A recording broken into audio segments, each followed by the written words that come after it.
Welcome to the Kingdom of Jordan, a landlocked country in the Middle East, home to one of the ancient wonders of the world. Here, you will find one of the lowest points on earth, an ancient city that has been unknown to the rest of the world for thousands of years, and one of the best preserved Roman ruins in the entire world.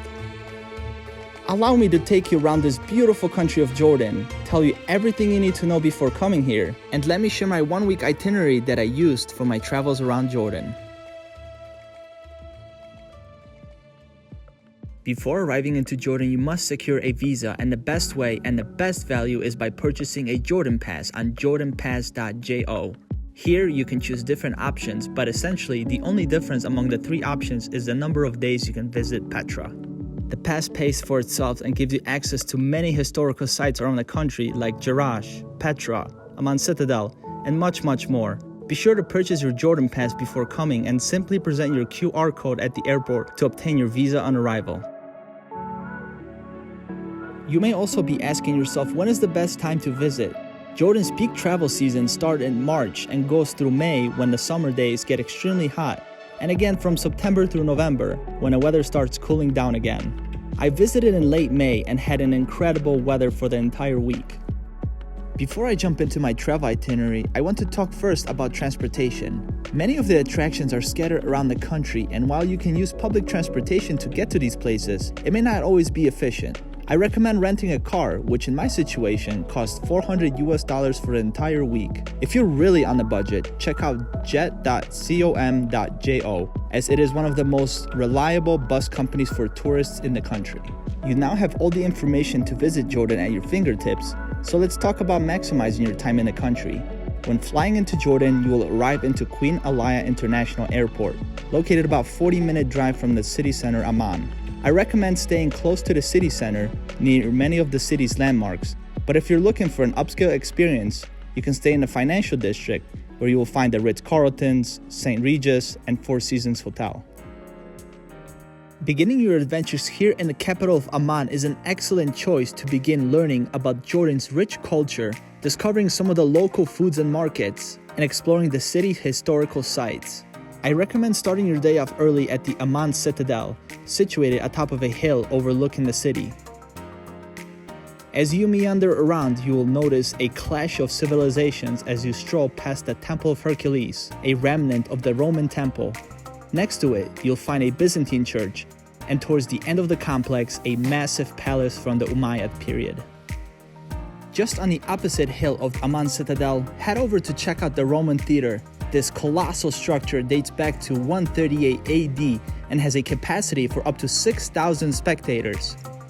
A 15-minute walk from here, you will find one of the most iconic restaurants in all of Amman, the Hashim restaurant, serving delicious falafels and hummus. It's cheap, always busy, and has been visited by the King of Jordan himself on countless occasions. Some other places here in the city that deserve your attention are Rainbow Street. Although this is geared more towards tourists, you can still find a lot of colorful street art and a lot of delicious restaurants. You'll also want to stroll through some of the city markets to hear the vendors scream and haggle with each other. But my biggest tip to you is be open-minded, talk to the locals, and know that Jordan is one of the safest countries there is to visit. The following day, we're going to visit one of the holiest sites in all of Jordan, Bethany beyond the Jordan. It is believed that on the east bank of the Jordan River, St. John the Baptist baptized Jesus Christ. The site is located an hour west of Amman, and the entrance is included with your Jordan Pass. When you arrive at the visitor center, you will need to present your Jordan Pass, and then you will be instructed to get on a shuttle in order to visit the site with a guide, which felt a little rushed as you're trying to soak in the religious significance of this place. The highlight of this place was, of course, being able to stand on the same ground Jesus did over 2,000 years ago when he was baptized. After visiting the Jordan River, head over to Mount Nebo. According to the Bible, this is where God descended from heaven and showed Moses the Holy Land. The drive up to the summit is astounding, and when you reach the top, you'll be able to see the surrounding land. If you're lucky, on a clear day, you can see all the way out to Jerusalem. There's a church here dedicated to Moses on top of the hill. Step inside to view the beautiful mosaics. If you'd like to see and learn more about the art of mosaics, then head over to the city of Madaba. Just a 15-minute drive from Mount Nebo, Madaba is home to the oldest mosaic in the world.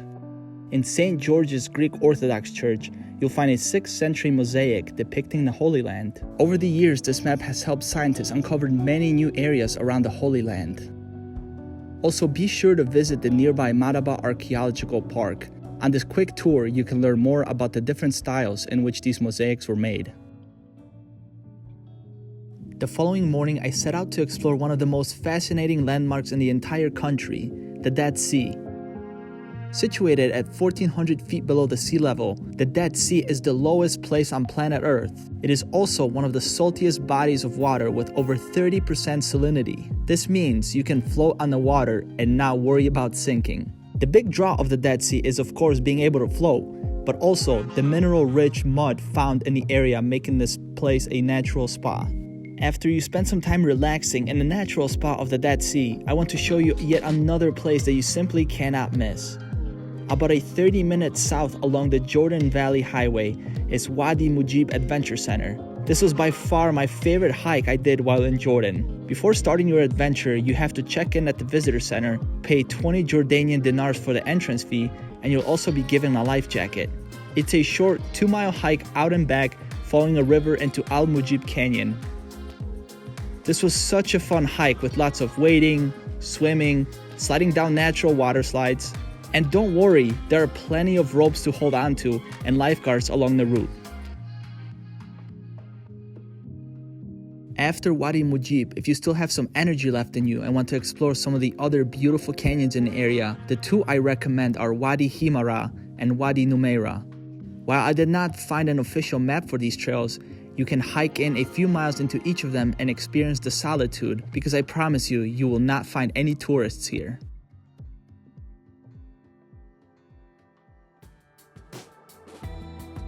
The following day, I set out to explore one of the new 7 wonders of the world, a city that was once the center of the Nabatean kingdom, carved into the side of the mountain. Today, we are going to explore Petra. The best way to experience this architectural wonder is being here early in the morning. By ensuring you get here as the gates open, you'll be able to avoid the flock of tourists which inevitably arrive around 9 a.m. To get to the treasury, it is about a 1-mile walk through a beautiful slot canyon, and before you know it, the treasury will be standing right in front of your eyes. There are a few overlooks from which you can see the treasury from above. You can ask the local Bedouins to take you up there for a small fee. From here, you can take some beautiful photos and enjoy delicious tea. Something that may come as a shock is that the treasury is actually not a treasury at all, but a mausoleum for one of the Nabatean kings. The Bedouins who settled here in the 19th century thought it was a treasury, and so the name has stuck ever since. The city of Petra is an architectural wonder. As you walk further into this rock city, you will have the opportunity to admire and explore over 1,000 tombs that were built for the Nabateans. This makes Petra one of the largest royal tomb complexes in the entire world. Now save your energy for a hike to what's arguably the most impressive structure in the entire area, the monastery. It is roughly a 4-mile round trip from the treasury. On the way to the monastery, there are many shops selling snacks and refreshments, as well as souvenirs. At the end of this hike, your effort will be dearly rewarded with yet another impressive structure, the monastery. There are a few overlooks scattered around, but regardless which one you choose, sit down and enjoy this magical place. Now, did you know that scientists have only uncovered 15% of Petra to this day? This is why I recommend spending a minimum of 2 days in this beautiful place. There are so many trails that veer off into the mountains waiting to be explored.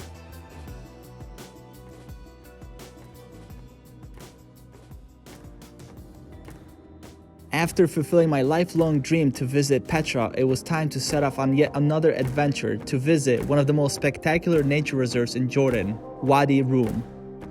Often referred to as the Valley of the Moon, this unique landscape is surrounded by towering mountains, beautiful orange sand, and many peculiar landmarks. In order to visit the Wadi Rum area, you must be accompanied by a tour guide. While you can arrange tours at the Wadi Rum village, I recommend pre-arranging everything before your arrival. I booked my tour through Wadi Rum Bedouin Guide. You'll be able to find all the details in the video description. Now our tour began in Wadi Rum village, where we met up with our Bedouin guide Yusuf. He had the coolest jeep out of everyone because they had a seat on top of the cabin and everyone in our group took turns to sit at the top. Let me now share some of the highlights of my Wadi Rum tour. Now depending on the length of the tour you choose, you'll most likely visit some of these places. First, we visit the Lauren Spring, a small oasis in the middle of the desert. You'll have the opportunity to climb to the top from where you will have an excellent overlook of the desert beneath you. Continuing onward, you'll have the opportunity to visit the red sand dunes. It's quite the contrast to the rest of the surroundings. Now if you're visiting in the middle of the day, just note that the sand can get extremely hot. Another must-see here in the region is the Kazali Canyon. Aside from its natural beauty, this canyon contains some of the best preserved petroglyphs that give us an insight into the past civilizations. Most tours will include a lunch, and our guide Yusuf prepared for us a traditional Bedouin meal, galaya, which is a stew of vegetables, meat, and goat cheese. And you also can't forget the delicious tea. After lunch, we set out to explore a few more spots, such as the Little Arch Rock, Fruth Arch, and Yusuf saved the best for last. He dropped us off at the Abu Kashaba Canyon and told us to meet him on the other side. It was a nicely shaded 1-mile walk through a stunning canyon. At the end of the canyon, we met up with Yusuf, where he invited us to go sandboarding down a giant sand dune. It was the first time in my life and an experience I will certainly never forget. Before heading back to our campsite in the middle of the desert, where we would be sleeping under a million stars, we drove to watch the sunset. As the sun glow lit up the desert and the rocks around us, it was a perfect ending to a once-in-a-lifetime adventure thanks to our amazing guide, Yusuf.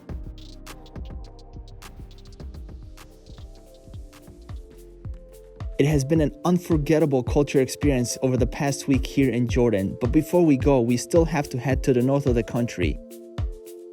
Just an hour from the capital, Amman, a city that boasts some of the best preserved Roman ruins in the world, Jerash.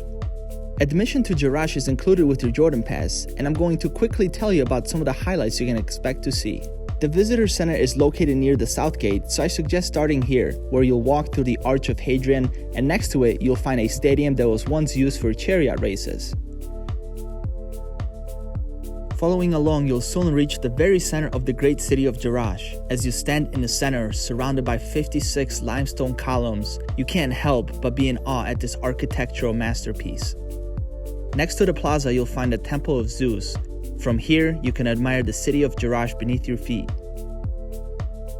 While strolling down the main cobblestone street called the Cardo Maximus, you'll be taken back in time and get a taste of what life was like over 2,000 years ago. Take a step into some of the ruins and admire the splendor of the Roman ingenuity, explore some of the beautiful churches from the Byzantine era, and visit the magnificent temples. Also, don't forget to visit the theaters, which were rebuilt after a devastating earthquake hit the city. I've learned that if you stand perfectly in the center, the acoustics of your voice carry out perfectly throughout the theater. And lastly, if you're curious about Jerash's history, you can hire one of the local guides that will happily share their knowledge with you. What an unforgettable week I have spent here in Jordan. The hospitality I've received from the locals has been unmatched. I learned so much about this incredible country, and I hope this video has inspired you to come travel to Jordan. As with all of my videos, here's a rough estimate of how much I spent for the entire week. This includes flights, hotels, car rentals, and miscellaneous expenses. I've already mentioned this, but I will say it again. Be sure to get a Jordan Pass, and if you have the extra money, rent a car to enjoy the freedom to travel anywhere your heart desires. I have a Jordan playlist where you can view more in-depth videos from each of my days here in Jordan.